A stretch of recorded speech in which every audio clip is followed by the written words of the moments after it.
Ассаламу алейкум всем друзьям и сестрам, я Набиджон Юсупов, с вами дорогие зрители, ставим лайки и подписываемся на канал. Строители объекта, чтобы завершить строительство в указанный срок, в эти дни работают круглосуточно.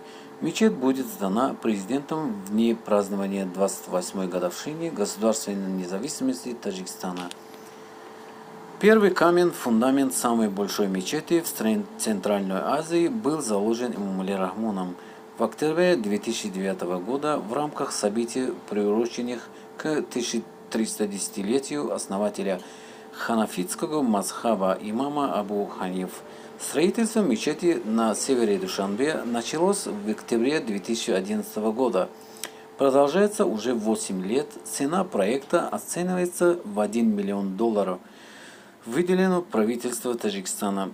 Остальное катарское правительство. Мечеть располагается на 12 гектарах земли, где будут находиться также библиотека, музей конференц, зал, административные здания, столовая и стоянка на 4000 машин. Мечеть будет иметь 4 минарета высотой 75 метров, главный купол, чья высота составит 47 метров, и 20 малых куполов.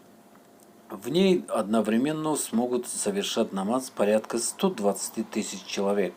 Планируется, что мечеть в Душанбе станет одним из самых величественных архитектурных сооружений страны, а также крупнейшим религиозным объектом, построенным в Таджикистане за год независимости.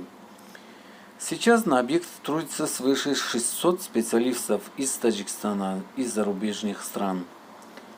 Дорогие друзья, эти видео, если кому-то понравился, ставим лайки и подписывайтесь на канал. И обязательно пишите в комментариях, что вы хотите от жизни. И этот проект самый большой в Центральной Азии. Это больше нигде не бывает такой.